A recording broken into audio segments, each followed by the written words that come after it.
Welcome to Ironsworn, Rime and the Frostmaiden. This is episode 8. Before we begin, I want to cover a little tip, which is that you only need to call for rolls when there is doubt about the outcome of an event or there is drama to be gained from doing a roll. So as a GM, sometimes you don't need to have the characters roll to accomplish something, particularly if there's something really key that you want them to get. You can just have them succeed. You don't need to necessarily call for a roll. So there are a couple of times in this episode where Karl is faced with a problem, and instead of doing a gather information or whatnot, I just have him encounter the next thing to do because that's what the story calls for. So give yourself permission that you don't always need to make rolls. In our last episode, Karl had gone out to try to find evidence of this lake monster and had just repeatedly failed miserably and was cold and wet and pissed off. And he met up with Tally, kind of gave them the rundown of what he found out, but ultimately he left Bremen without really any answers. He didn't get any information from the creature about anything useful. So he's gone back to Targos without really any leads at this point. As he gets into town, this dog runs up to him and it starts tugging on his sleeve and kind of nudging him with his head. And, Karl doesn't really have any motivation at this point. So he's like, okay, dog, like I'll go along with you.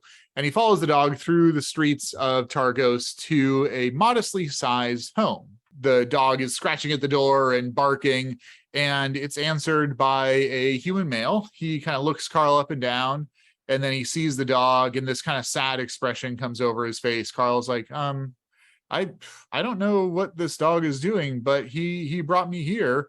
Is he yours? And the man kind of nods and gestures Karl to come in and offers him some tea and sets him down and starts to tell Karl his tale. I was born in 10 towns, but my husband came from a wealthy family in Neverwinter. Garrett didn't care for city life. When I met him, he was working as a guide. He loves the outdoors, and he lives to climb mountains. A few days ago, Garrett was hired by a couple of girls to lead them up the slopes of Kelvin's Cairn. Garrett's plan was to take them to Cair Koenig, the town at the foot of Kelvin's Cairn, and get some climbing gears and resupply, and then he was going to lead them up the mountain. Garrett took 6 dogs and a sled with him. Boy here was Garrett's favorite, raised him from a pup. Boy would never leave Garrett's side unless something terrible had happened. And this man introduces himself as Keegan. Karl seems perplexed, but at the mention of 2 girls, he kind of perks up and he asks Keegan, can you describe them? Keegan describes them, and they match the description of Brigid and Tessa.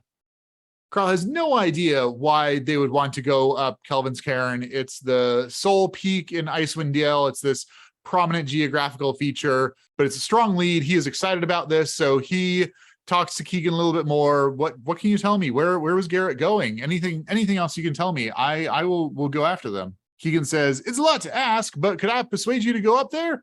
And Karl's like, yes, you don't need to persuade me. I am on board. So Keegan is excited. He says, now boy, here he could probably find Garrett pretty quick. So why don't you take him along? Karl says, yes, absolutely. That's great.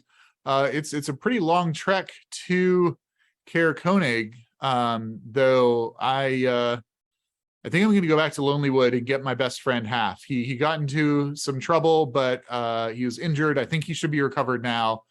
So Karl's going to go ahead and thank Keegan, take Boy with him. He's got a pretty strong lead now on hopefully where his sister and Tessa have gone. So I think he's going to mark some progress on his quest to find his sister. And then he is going to head back to Lonelywood through Tourmaline. It takes him a couple of days because there's only 4 days of sunlight during the Rime of the Frostmaiden, but eventually makes it back to Lonelywood, talks to Half. Half has recovered, goes to Nimsy's house and gets Half on board. So in Ironsworn, you can add a companion as an asset. So that's going to cost Karl 3 experience. He's got 4 experience, so we'll mark that off. And then we're going to add this asset, which is Kindred Companion. I think Half's particular skill, I think Half is kind of like a happy-go-lucky, just like easygoing, a little bit hapless, not super bright, but everybody loves him. So I think that Half is going to help Karl with his social interactions when he is trying to make a bond or swear a vow or sojourn, those kinds of things that Half can kind of come in and grease the wheels a little bit. So Karl picks up Half from Lonelywood. The two of them set out. He also tells Half, I've got a strong lead. I think that I know where Brigid and Tessa, at least where they were going. We can go after them. And I swear to you that I will help you find Tessa and bring her home safe. So he is going to swear a separate vow to rescue Half's sister Tessa, as well as swearing the vow to rescue his own sister Brigid. The two of them head back through Targos. They briefly stop in, talk with Keegan. Again, Keegan suggests that they're going to need some supplies to make it all that way. And so they're going to head to Bryn Shander, which is the largest city in Icewind Dale. Bryn Shander is this massive city. I mean, massive from Karl's point of view, not actually. It's probably like a large town, but it's also surrounded by a wall like Targos. And he and Half come up to it. They talk to the gate guards. Karl's like, is there anywhere we can get supplies or talk to some people about, kind of what's going on in the area? And the guard says, yeah, the Northlook Tavern. Plenty of adventurer types go there. Karl and Half are like, well, I'm not sure we're adventurer types, but the Northlook. Okay, great. We'll head there. So Karl and Half head through the streets of Bryn Shander, this quite large, lively town, way more people bustling around, much larger density of buildings and everything else than they're accustomed to. They ask a few other people to find the Northlook, and eventually they walk into the tavern. The Northlook is a kind of rough and tumble place. It's where a lot of adventurer types end up coming and trading stories. It looks like it's pretty busy here in the middle of the day. Lots of tables taken. Karl and Half get a table off in the corner. They're kind of scoping out the folks. There's all types here, humans and dwarves and half-elves, halflings, all sorts come to the Northlook Tavern. And as the server comes over, Karl kind of leans forward and says, excuse me, is there anyone around that that's going off into the wilderness or has gone off into the wilderness or can help us with supplies? She looks over at a table of dwarves and kind of nods at them. She says, I think they came from the Dwarven Valley lately. And she kind of heads off to get their drinks. So Karl seals himself, grabs his mug, and walks over to the table with the dwarves. Karl nods at the dwarves and says, hello, folks. The server mentioned that you have come from the Dwarven Valley lately and that you may be able to help us out with some supplies. We are heading to Caer Konig. We know it's a long journey and we're a little bit worried about how we're going to make it. The dwarves kind of all share a look with each other and then gesture at an empty chair. Karl sits down and one of them speaks up. We're the survivors of a group of dwarves tasked with delivering a sled of iron ingots to Bryn Shander. A Yeti surprised us and killed a member of our group. The rest of us fled as the Yeti tore poor Ubuk limb from limb. Now we need someone to go back there and get the sled for us. As payment, we offer each of you a gemstone worth 50 gold pieces, and we also give you supplies that you need. The friendship of the dwarves of Icewind Dale can also be a boon in these harsh times. You'll need snowshoes to make the trip in good time. Karl's like, oh, for God's sake. Okay, I just wanted to see if they could help me out, but that's all right. He is accustomed to dealing with promising people at things at this point. So he takes his axe head and he says, I swear I will retrieve your iron ingots for you. And if I do so, you will help equip my friend and I, and he gestures across the room to Half, for our travel to Caer Konig. And the dwarf says, aye, yeah. Now, it's easy to find. You just head back towards Kelvin's Cairn from the city. Well, that's an easy direction. Kelvin's Cairn is pretty easy to spot. So he nods and heads back to talk to Half and give him the deal. Karl is going to swear an iron vow here. I think this is going to be a dangerous quest. Hopefully the iron ingots aren't particularly far away. The Yeti sounds bad though, so we'll see how it goes. This is going to be heart. A weak hit. Okay. You were determined to begin your quest with more questions than answers. All right. Well, I think that he has an idea of where to go, right? Heading off in the direction of Kelvin's Cairn. I don't know that he knows what he's going to encounter. Is he going to encounter a Yeti? Are the iron ingots just laying there? So as he and Half head out across the tundra. Hopefully the sled isn't very far away. He is going to be working on crafting a arrow. He's heard of Yeti. He knows they have really thick hides. So he's going to be crafting an arrow that is particularly small and narrow and pointy that can hopefully penetrate that thick hide and do damage. And this is with his Fletcher skill. So he's going to craft a single special arrow in case they run into a Yeti. Hopefully he'll be able to take it down pretty quickly. Karl and Half leave Bryn Shander and head in the direction of Kelvin's Cairn.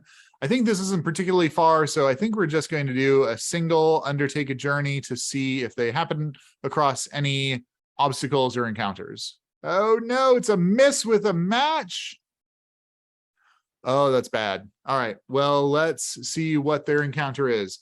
The Rime of the Frostmaiden has some wilderness encounter suggestions here, and we're going to roll a D100 and divide by 5 to simulate rolling a D20. And that's a 78 divided by 5. That gives us a result of 16, which is some kind of awakened beast. All right, well, that could be worse. There's a D8 roll for awakened beasts, and we'll roll a D10 and ignore results of 9 and 10. So that gives us an 8. That is a awakened wolf. All right, so there's an awakened wolf, but there's also a match. So I think I'm going to say that this isn't a single wolf. I think this is a wolf pack that has been awakened by Revison the Frost Druid and sent to spy on folks around Bryn Shander. Not specifically Karl and Half. Revison is one of the baddies that's kind of in charge of things in my conception of chapter 1. There's a pack of wolves, and they're going to be tracking after Karl and Half. I don't know that they're necessarily going to be able to spot the wolves, but let's see. Let's actually ask the Oracle. Are we able to detect the wolves? We'll ask 50-50, yes. Okay, so there's a possibility that Karl and Half can spot this wolf pack.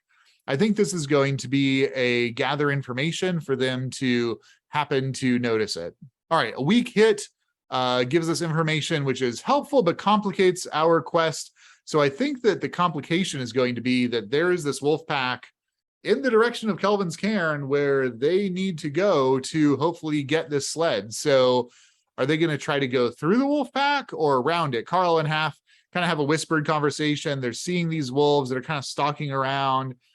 I think Karl wants nothing to do with these wolves, and he's willing to take a little bit of a detour. So the two of them head more or less directly east off of track of the Kelvin's Cairn to avoid these wolves. And unfortunately, in doing so, they have waylaid themselves enough that a blizzard comes up. A blizzard descends upon you, reducing visibility to 20 feet. Kelvin's Cairn vanishes from view as the blowing snow and howling wind engulfs you. Now they're in this blizzard. They can't see Kelvin's Cairn. They're not even a little bit on track. I think that they're going to just pull out the tent and huddle up and try to last out this blizzard. Walking around in a blizzard sounds like a really bad idea, especially when there's a pack of wolves out there that may be interested in getting at them. So the question is, during this blizzard, there's a pack of wolves out there. Are the wolves going to cause trouble for them? I'm going to say it's unlikely. Let's see what the Oracle says. All right. The Oracle agrees. The wolves are also battered by the blizzard. And so the wolves kind of tuck tail and run and try to find another spot to hunker down and wait out the blizzard. Eventually, the blizzard passes. Karl and Half pack up their tent and continue on in the direction of Kelvin's Cairn. Now, they need to kind of get back on track, so we're going to need to do another undertake a journey here because they got a little bit off course. That is a miss on undertake a journey. Karl and Half have gotten off course. They're trying to get back in line between Bryn Shander and Kelvin's Cairn, and they're having a hard time of it, but they see a couple of figures not too far off across the tundra. Maybe they can help them. So Karl and Half head in that direction and spot these two figures. It looks like they're looking at the snow, kind of investigating something.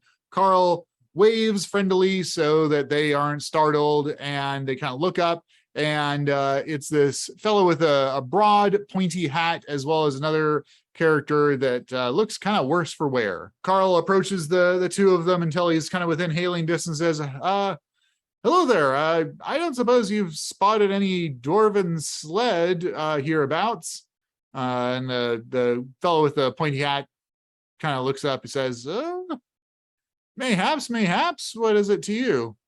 I was like, well, we're trying to get to Caer Koenig, and these dwarves offered to give us supplies to make the long journey if we could find their iron ingots. So if you're able to help us, that would be great.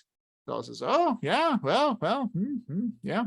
I can point you in the right direction, but I need you to do something for me. If it's quick, I'm happy to help. The man says, yeah. I'm looking for a bunch of little elemental creatures, just tiny little things that hide out in the snow. They always seem to run from me, though, and I haven't been able to find one. If you can bring one back that I could do a little bit of research on it, that would be helpful. I was like, what is an elemental thing? I don't know about this, but he's game. So he says, I swear it that I will try to track down one of these things and return it to you. All right, so he's going to swear an iron vow to this individual to bring it back a elemental, and that's a miss, which can't be good. A miss with a match, a significant obstacle. We might need to ask the oracle on this one. Risk time. Oh God. Karl's already behind at least a week. Oh, he doesn't want to waste any more time, but he's going to do what the man asks him to. So he swears his iron vow. So we're going to go ahead and do that. This is just going to be a troublesome quest, although it is significantly delayed.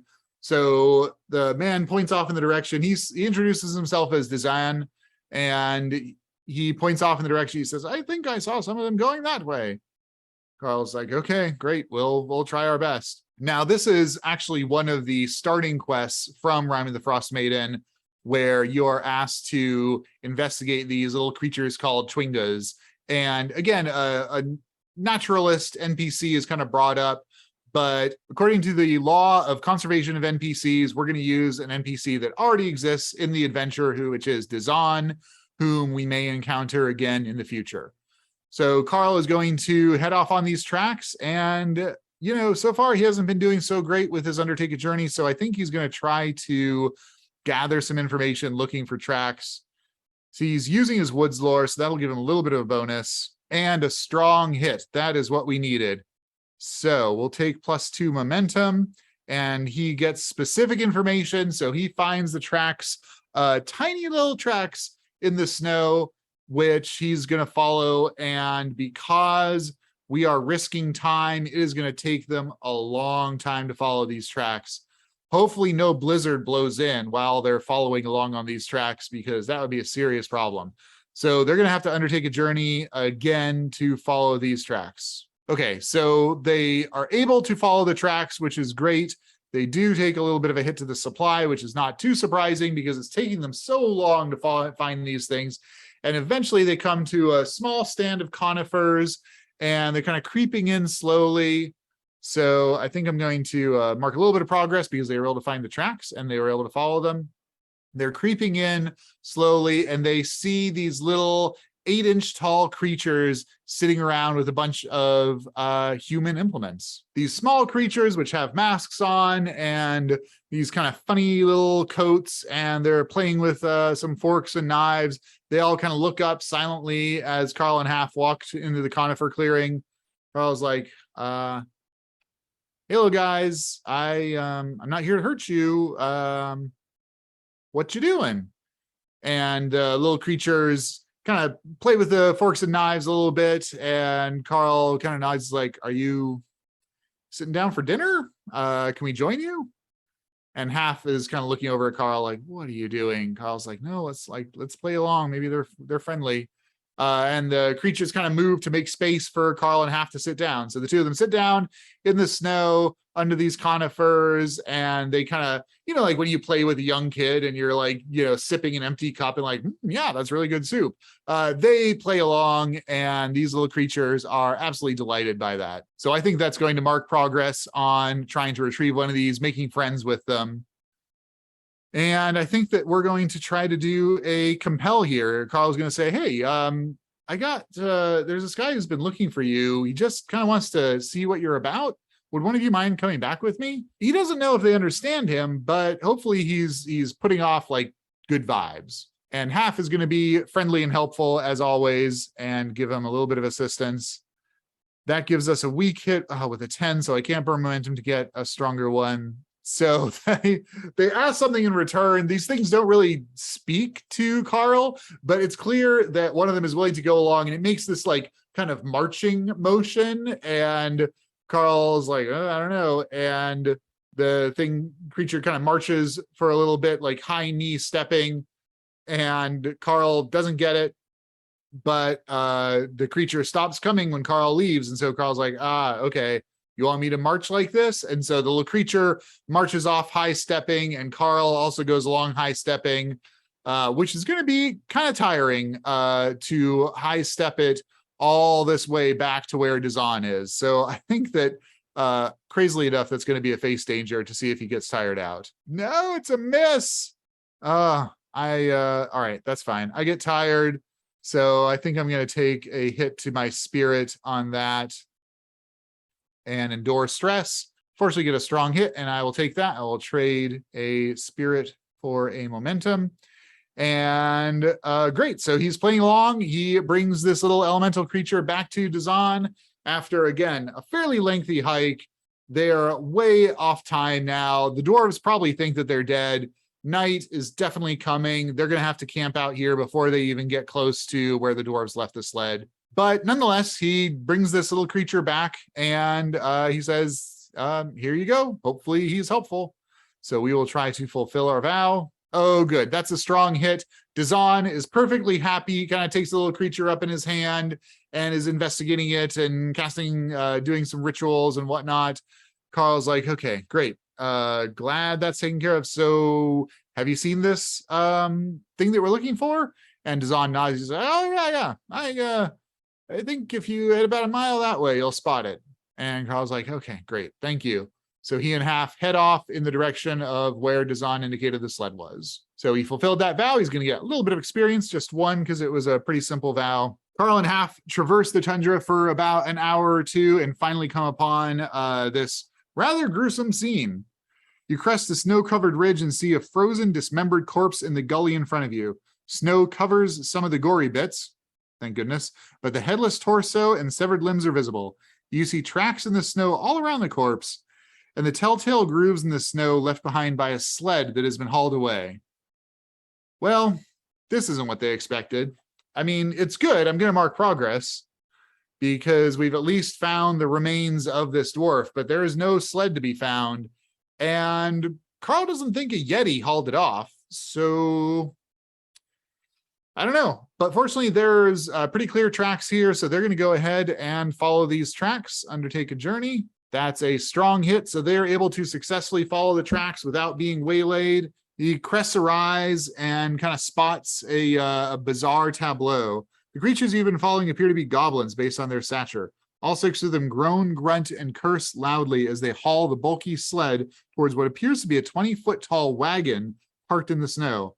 Harnessed to this conveyance are two roaring polar bears that don't look happy. Well, that's not what we expected at all. Karl and Half see this group of goblins and these angry polar bears, and I think they don't want anything to be done with this in terms of fighting them. Like they're really not interested in throwing down. But they found the iron ingots, so we're going to mark progress. Now we just need to retrieve them. As Karl and Half are there, I think that they're going to wave to the goblins so that they're clearly not going to be threatening. And as they do so, one of the goblins blows its horn, and a fire comes up in the wagon and illuminates the snow around them. Karl and Half are lifting their hands up. They're like, hey, whoa. Look, we're just trying to retrieve these iron ingots. The dwarves left them. We don't want any trouble. Would you be willing to let us take them back to their rightful owners, the dwarves? You don't want to piss off the dwarves, do you? And Half shakes his head. He's like, it's really bad to make the dwarves angry. I'll see if we can get the goblins on board with not starting a fight here. All right, that was a total miss on the compel. So the goblins drop the sled, draw weapons, and charge. All right, we're going to run this as a battle. So it's just a big old mess. Huge melee. And that's a weak hit. All right, you achieve your objective, but not without cost. So I think that we're able to batter the goblins, maybe kill one or two of them before they run off screaming. But in the melee, the sled gets knocked over. These iron ingots just go all over the place. So now they've got all these iron ingots all over, and they've got to pause and put them back, which is going to be tiring. I think this is going to be a face danger with iron. Hey, that's a strong hit. Great. We'll take the momentum. And they managed to get the iron ingots back on the sled and start hauling it towards Bryn Shander. So now they've got the iron ingots. All they've got to do is get it back to Bryn Shander. This is going to be an undertake a journey. A weak hit, that's fine. We make it back to Bryn Shander, burning through some of our supplies. Hauling this sled is tiring, so we're going through a lot more rations than normal. But we get the iron ingots back to the dwarves, so we're going to mark progress on that. And we tell them that some goblins had happened upon them and we're taking the iron ingots, but we drove them off. And here you go. Now we're going to try to fulfill our vow, and hopefully the dwarves will be appreciative and we will get some gear to get us going towards Kelvin's Cairn. That's a strong hit. Excellent. Our quest is complete. And that was a dangerous quest, so we are going to get experience for that. And we are going to mark it as complete. So the dwarves are very appreciative. They give us snowshoes. They give us supplies. I'm going to take this opportunity to resupply. All right, so I can take up to +2 supply, but suffer some momentum. That's fine. So the dwarves give us some information and some gear, and then we are able to hit the road. Karl and Half now have their gear. They know where they're going, so they're going to head off across the tundra towards Caer Dineval and eventually Caer Koenig. Thanks for watching.